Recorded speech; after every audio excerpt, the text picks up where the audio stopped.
Hello বন্ধুরা, তোমাদের জন্য নতুন মজাদার রোমান্টিক গল্প নিয়ে হাজির হলাম। আশা করি গল্পটি সবার ভালো লাগবে। একটা বাড়িতে আমি ড্রাইভারের চাকরি পেয়ে গেলাম। সেই বাড়িতে শুধু মালিক, তার স্ত্রী এবং তাদের মেয়ে ছিল। আমি মালিকের মেয়ের ড্রাইভার ছিলাম। মালিকের মেয়ে বড় একটা কলেজে পড়ে আর আমি তার গাড়ি চালাতাম। একদিন হঠাৎ করে মালিক ও তার স্ত্রী 2 মাসের জন্য দুবাই চলে গেলেন। বাড়িতে এখন শুধু ওনার মেয়ে আর আমি একা আছি। কিন্তু সেই সময় আমার মাথাটা ঘুরে গেল যখন মালিকের মেয়ে তার ঘরে আমাকে ডেকে আমার সাথে। আমার নাম সুমিত এবং আমি পাঞ্জাবের একটি গ্রামের বাসিন্দা। আমি কাজের খোঁজ দিল্লিতে চলে আসি এবং বিশেষ কোনো দক্ষতা না থাকার কারণে কাজ না পেয়ে রাস্তায় রাস্তায় ঘুরে বেড়াচ্ছিলাম। তখন আমার এক বন্ধুর আমার অবস্থা দেখে আমার উপর সহানুভূতি হয় এবং আমাকে গাড়ি চালানো শিখিয়ে দেয়া। সেই বন্ধুর জন্যই আমি একটি বাড়িতে ড্রাইভারের চাকরি পেয়ে যাই। সেই বাড়িতে বাড়ির মালিক ওনার স্ত্রী এবং তার মেয়ে থাকতেন। আমার সেই বন্ধু আমার দায়িত্ব নিয়ে কাজের সুপারিশ করে, তখন মালিক আমাকে তার মেয়ের ড্রাইভার হিসেবে রেখে দেন। মালিকের মেয়ে একটি বড় কলেজে পড়াশোনা করেছিল এবং আমি তার গাড়ি চালাতাম। তাকে প্রতিদিন সকালে কলেজ ছেড়ে আবার বাড়িতে ফিরিয়ে নিয়ে আসতাম। প্রায়শই সে সন্ধ্যায় তার বন্ধুদের কাছে যেত, সেখানে নিয়ে যাওয়া এবং নিয়ে আসার কাজ আমারই ছিল। আমার গ্রামে জন্ম, সেখানেই বড় হই, সেই আদর্শে আমি সবাইকেই খুব শ্রদ্ধা করি। এমনকি মালিকের মেয়ের দিকেও কোনোদিনও চোখ তুলে তাকাইনি। মালিকের মেয়ের নাম ছিল সুরুচি এবং খুবই সুন্দরী ছিলেন। তবে আমি সবসময় তার সাথে নিচু করে কথা বলতাম। আমি মালিক এবং তার স্ত্রীকে খুবই সম্মান করতাম, কারণ ওনারা দুজনে মানুষ হিসেবে খুবই ভালো ছিলেন। সুরুচি সারা রাস্তা আমার সাথে অনেক কথা বলতে বলতে আসত। তুমি মাথা নাড়ানো ছাড়া কখনোই কোনো কথা বলতাম না। তবে সে খুব স্মার্ট ছিল এবং প্রতিটি ক্লাসে প্রথম হতো। তবে সুরুচি যেন মুখে সোনার চামচ নিয়ে জন্মেছিল।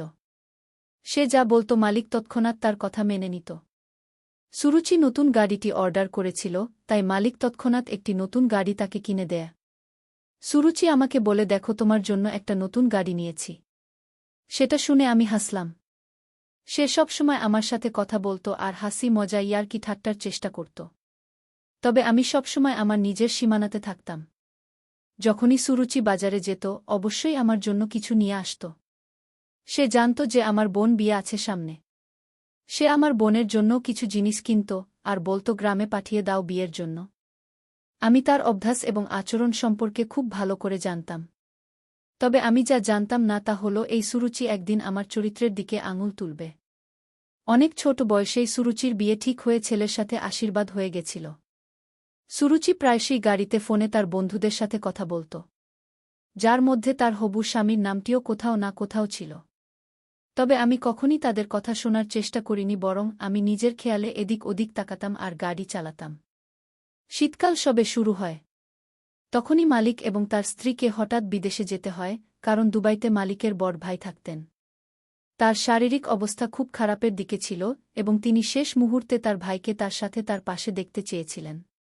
সুরুচির পরীক্ষা সামনে থাকায় তারা নিজেদের একমাত্র মেয়েকে বাড়িতে রেখে যেতে বাধ্য হয়েছিল। মালিক যাওয়ার সময় আমাকে দায়িত্ব দিয়ে যান, আমি যেন সুরুচিকে কলেজে দিয়ে নিয়ে আসার কাজ খুব দায়িত্ব সহকারে করি এবং তার খেয়াল রাখি। কারণ আমি এই বাড়িতে প্রায় 3 বছর হতে চলেছে কাজ করছি। সুতরাং এই বাড়ির সবাই আমাকে খুব বিশ্বাস করতে শুরু করেছিল।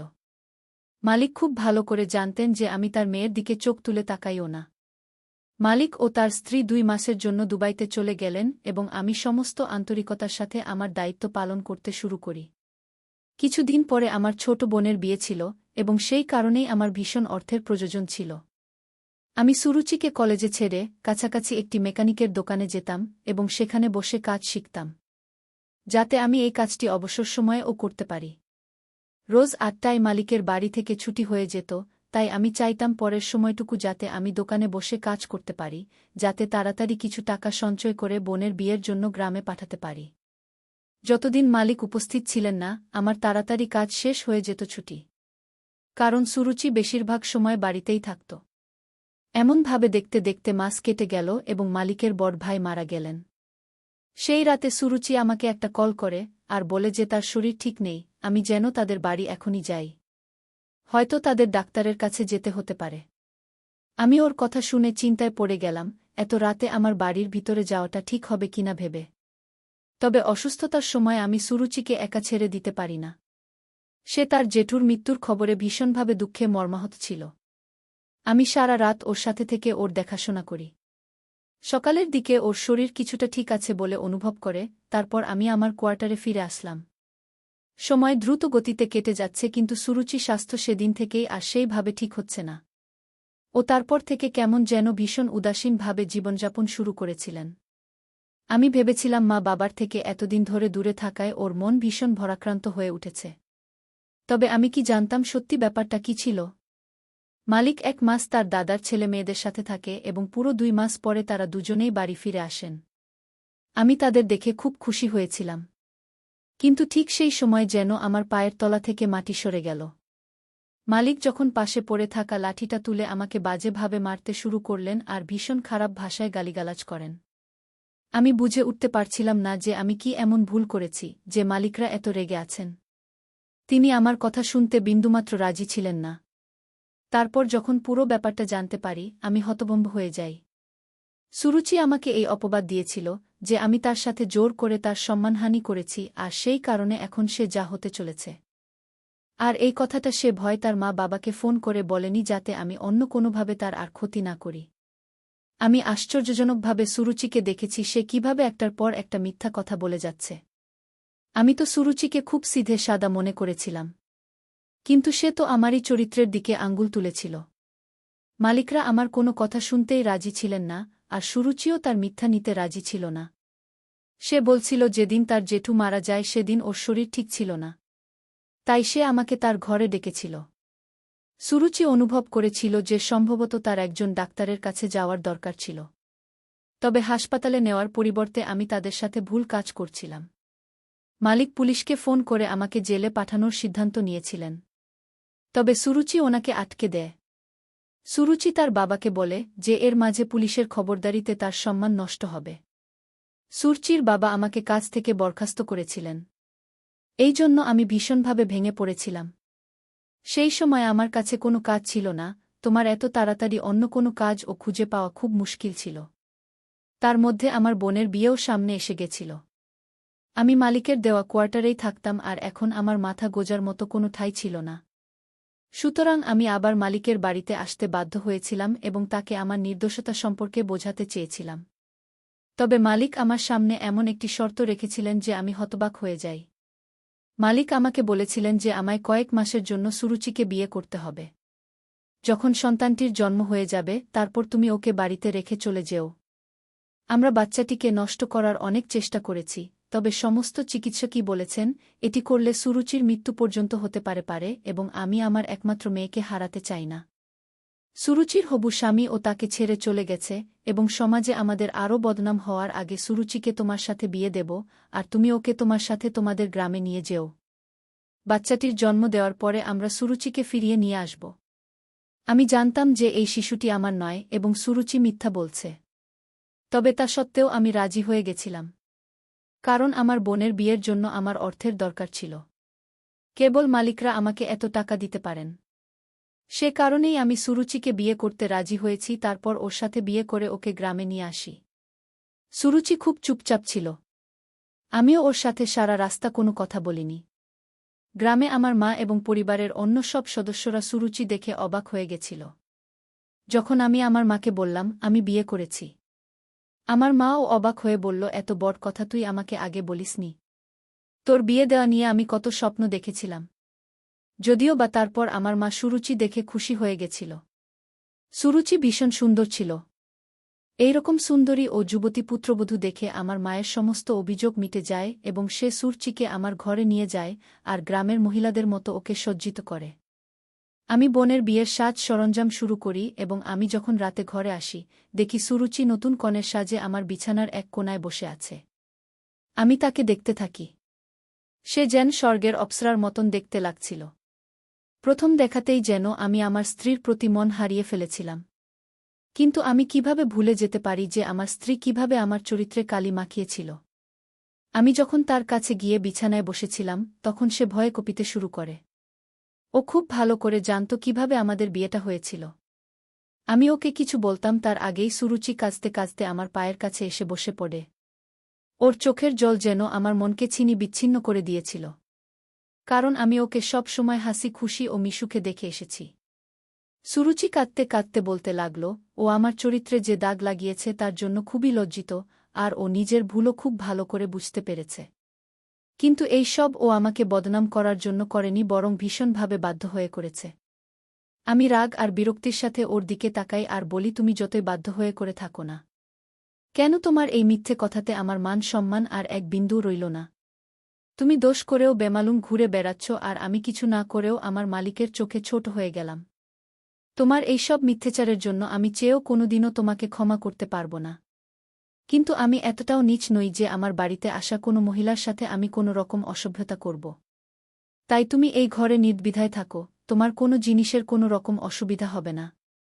আর যখন তুমি তোমার বাবার সাথে এখান থেকে যাবে তখন তুমি পুরোপুরি মুক্ত। আমি নিজেই তোমাকে তোমার সন্তানের সাথে বাড়িতে পৌঁছে দিয়ে আসব। আমি সুরুচিকে আমার পায়ের কাছ থেকে তুলে বিছানায় বসিয়ে ঘর থেকে বাইরে যেতে লাগলাম। কিন্তু ঠিক তখনই সুরুচির কথাতে আমার পা থেমে গেল। ও বলল যে আমি এমন কোনো অপরাধ করিনি যার জন্য আমাকে এখানে এভাবে অপেক্ষা করতে হবে। না, আমি তোমাকে তোমার মালিকের চোখে ছোট করেছে, বরং তোমার মালিক তোমাকে খুব ভালোবাসেন, আর উনি তোমার উপর সবথেকে বেশি ভরসা করেন। এই জন্য তোমার মালিক তার জীবনের সবথেকে মূল্যবান সম্পত্তি তোমাকে দিয়ে দিয়েছেন। আর উনি আমাকে বলেছেন আমি বিয়ের পর তোমাকে যেন সব সত্যিটা বলে দিই। সুরুচির কথায় আমি অবাক হয়ে গেলাম। আমি সুরুচির দিকে ফিরে তাকালাম, প্রথমবার ওর চোখে চোখ রেখে অনুভব করলাম এই অষ্টাদশী মেয়েটি কি নিষ্পাপ। না জানি কি অবস্থার শিকার ও। সুরুচি বলতে শুরু করল, ও আসলে গর্ভবতী নয়, বরং সুরুচির বাবা ওর জীবন বাঁচাতে আমাকে মিথ্যে বলতে বাধ্য হয়েছিলেন। সুরুচি আমার কাছে এগিয়ে এসে আমার হাত ধরে বিছানায় নিয়ে গিয়ে বসাল। সুরুচি খুব শান্তভাবে সব বলতে লাগল, আর আমি চুপ করে শুনতে লাগলাম। ও আরও বলল, ওর বাবার তার এক বন্ধুর ছেলে দীপিকের সাথে খুব ছোটবেলায় ওর বিয়ে ঠিক করে রেখেছিলেন। যেহেতু ওই ছেলে দীপিকের সাথে খুব ছোটবেলায় ওর বিয়ে ঠিক করে রেখেছিলেন, যেহেতু ওই বন্ধু ও তার স্ত্রী খুবই ভালো মানুষ ছিলেন, তাই সুরুচির বাবা এই সম্বন্ধে আপত্তি করেননি। এরপর সুরুচির সাথে দীপকের বাগদান হয়ে যায়। কিন্তু সময় গড়াতেই সুরুচির বাবা তার ভুল বুঝতে পারেন। কারণ দীপক বাবা মায়ের একমাত্র সন্তান হওয়ায় অতিরিক্ত আদরে বখাটে হয়ে গিয়েছিল। দীপকের কাছে না অর্থের কোনো মূল্য ছিল, না ছিল তাকে বাধা দেওয়ার কোনো শুভাকাঙ্ক্ষী। দীপক যতই ভুল কাজ করুক না কেন, তার বাবা মা কোনো দিনই তাকে আটকাত না। দীপক বড় হওয়ার সাথে সাথে আরও বেশি করে উচ্ছৃঙ্খল হয়ে উঠতে লাগল। সুরুচি বলল, একবার দীপকের বাবা মা দুবাই গেছিল, সেই সময় দীপক সুরুচির সাথে বহুবার জোরজবরদস্তি করেছিল, এমনকি একবার নেশাগ্রস্ত অবস্থায় সুরুচির বাড়ি এসে তার শ্লীলতাহানি করার চেষ্টা করে। কিন্তু সুরুচি সেই সময় নিজের ঘরে ঢুকে দরজা বন্ধ করে দেয় এবং নিজেকে মদ্যপ দীপকের হাত থেকে রক্ষা করে। এবং যেদিন রাতে সুরুচির জেঠু মারা যান তার একদিন আগেও দীপক তার বন্ধুদের সাথে মিলিত হয়ে সুরুচির শ্লীলতাহানির চেষ্টা করে। এইসব ঘটনার পর আতঙ্কে সুরুচি অসুস্থ হয়ে পড়ে। নিজেকে কিভাবে বাঁচাবে সুরুচি বুঝে উঠতে পারছিল না। দীপক যে আবার সুরুচিকে একা পেয়ে আবার ওর বাড়ি ঢুকে ওর উপর হামলা করতে পারে সেই ভয়ে সুরুচি সিটিয়েছিল। আর সেই কারণে সুরুচি আমাকে সারারাত তার ঘরে থেকে যেতে বলে। সুরুচি দীপকের থেকে আমাকে বেশি ভরসা করত। বাবা মায়ের ফেরার সাথে সাথে সুরুচি সব ঘটনা তাদের জানায়। সুরুচির বাবা দীপকের বাবার সাথে দেখা করে তার ছেলেকে বোঝানোর জন্য অনুরোধ করেন। যেখানে সুরুচির সাথে ওর বিয়ের কথা হয়ে রয়েছে, তারপরও দীপকের এইরকম আচরণের মানে কি? কিন্তু দীপকের বাবা ছেলের অপরাধ খারিজ করে বলে যে দীপকের এখন ভরা যৌবন। এইরকম উঠতি বয়সের ছেলেরা একটু আধটু মজা করেই থাকে। নিজের হবু স্বামীর সাথে সুরুচি কি একটু সময় কাটাতেও পারবে না? সুরুচি বলতে থাকল। তখনই বাবা আমার আর দীপকের এই সম্বন্ধটা করে কি মারাত্মক ভুল যে করেছে সেটা বুঝতে পারল। কেননা দীপকের এইরকম বিগড়ে যাওয়ার কারণ একমাত্র তার বাবাই। বিয়ের পরও দীপক এইরকম নোংরা ঘটনা ঘটাতে পারে। এরপর আমার বাবা যেই দীপকের সাথে আমার বিয়ের সম্বন্ধ ভাঙ্গার কথা তোলে তখন দীপক আমাদের হুমকি দেয় যে এর প্রতিশোধ ও নেবে। তাই জন্য বাবা আমাকে নিয়ে ভীষণ দুশ্চিন্তা করতে শুরু করে। তখনই তোমাকে বাইরে গাড়ি পরিষ্কার করতে দেখা যায়। আমি বাবাকে এই কথাটাও জানাই যে যেদিন জেঠু মারা যায় সেদিন রাতে আমি একা ছিলাম আর তুমি সারারাত আমাকে পাহারা দিয়ে রক্ষা করেছ। বাবা বুঝতে পেরেছিল যে তুমি একজন চরিত্রবান মানুষ। যে কারণে বাবা সিদ্ধান্ত নিয়েছিল যে তোমার সাথে আমার বিয়ে দিয়ে দীপকের হাত থেকে আমাকে বাঁচাবে। কিন্তু দীপক আমাদের বিয়ে এত সহজে হতে দিত না। তাই আমার বাবা দীপকের বাবাকে জানায় যে তুমি আমার সঙ্গে জোর করে শারীরিক সম্ভোগ করে আমাকে গর্ভবতী করে দিয়েছ। এটা শুনে দীপকের বাবা নিজেই সম্বন্ধ ভেঙে দেয় আর বলে আমার মতো মেয়েকে ওদের মতো সম্ভ্রান্ত পরিবারের বউ হিসেবে কোনোদিনই মেনে নেবে না যে কিনা বিয়ের আগেই গর্ভবতী হয়ে যায়। প্রথম দিনের বাবা সত্যিটা তোমাকে বলে দিতে চেয়েছিল, কিন্তু তুমি যদি এই বিয়ে করতে রাজি না হও সেই ভয়ে ভীত ছিল। এই জন্য বাবা সব জেনে শুনে ইচ্ছে করে তোমার উপর মিথ্যে অভিযোগ এনে তোমাকে মারতে শুরু করে। তোমার টাকার খুব দরকার জেনেও বাবা তোমাকে চাকরি থেকে বের করে দেয়, কারণ বাবা জানত তুমি নিরুপায় হয়ে ফিরে আসবে, আর সেই সুযোগে বাবা শর্ত হিসেবে বিয়ের প্রস্তাব দেবে। বাবার এই কৌশল কাজে লেগে গেল। সারা শহর ঘুরে যখন তুমি কোনো রুজিরোজগারের ব্যবস্থা করতে পারলে না, তখন তুমি নিজেই বাবার কাছে ফিরে আসলে, আর বাবাও সেই সুযোগে বিয়ের প্রস্তাব এনে সব সমস্যার সমাধান করে ফেলল। তোমার সাথে আমাকে তোমার গ্রামের বাড়িতে পাঠিয়ে দিল যাতে দীপক আর আমার কোনো ক্ষতি করতে না পারে। বাবা জানে যে তুমি একজন অত্যন্ত ভালো মানুষ, সব সত্যি জানলে তুমি আমাকে ফিরিয়ে না দিয়ে আপন করে নেবে। প্রথম দিন থেকে বাবা বলতো যে তুমি একদমই লোভী নও, একজন চরিত্রবান সুপুরুষ। তুমি চাইলে আমি এটা প্রমাণ করে দিতে পারি যে আমি আদৌ গর্ভবতী নই, এমনকি এখনও কোনো পুরুষ মানুষ আমাকে ছুঁয়ে গুনি। অত্যন্ত নিরুপায় হয়ে বাবা আমাকে তোমার হাতে তুলে দিয়েছে। আর আমি আমার সমস্ত হৃদয় দিয়ে তোমাকে স্বামী হিসেবে গ্রহণ করেছি। কারণ আমি নিজের চোখে দেখেছি তুমি কতটা ভালো মানুষ। যদি পারো তো আমাকে আর আমার বাবাকে এই একটা মিথ্যে বলার জন্য ক্ষমা করে দাও। সুরুচির দুগাল বেয়ে নোনা জল ঝরতে লাগল। তার অশ্রুসিক্ত চোখে তার আর তার বাবার অসহায়তা ফুটে উঠেছিল। আমি সুরুচিকে নিজের বুকে টেনে নিলাম। আমি ভাগ্যবান যে সুরুচির মতো খুব মিষ্টি একটা মেয়েকে ঈশ্বর আমার জীবনে পাঠিয়েছেন। আমার বোনের বিয়ের নিয়ম আচারের পাশাপাশি মা আমার বিয়ের রীতিও শুরু করে দিয়েছেন। গ্রামের অন্যান্য মহিলাদের মতো আমার স্ত্রীকেও সুন্দর বেশভূষায় দেখে আমার খুব আনন্দ হচ্ছিল। সুরুচি তার বাবাকে ফোনে জানিয়ে দেয় যে এখানে আমাদের বিয়ের সমস্ত বন্দোবস্ত হচ্ছে। সেটা জানার পর সুরুচির বাবা মাও আমাদের আশীর্বাদ করার জন্য চুপি চুপি আমাদের বাড়ি চলে আসেন। আমার মালিক অর্থাৎ সুরুচির বাবা এসেই হাত জোর করে আমার কাছে ক্ষমা প্রার্থনা করেন।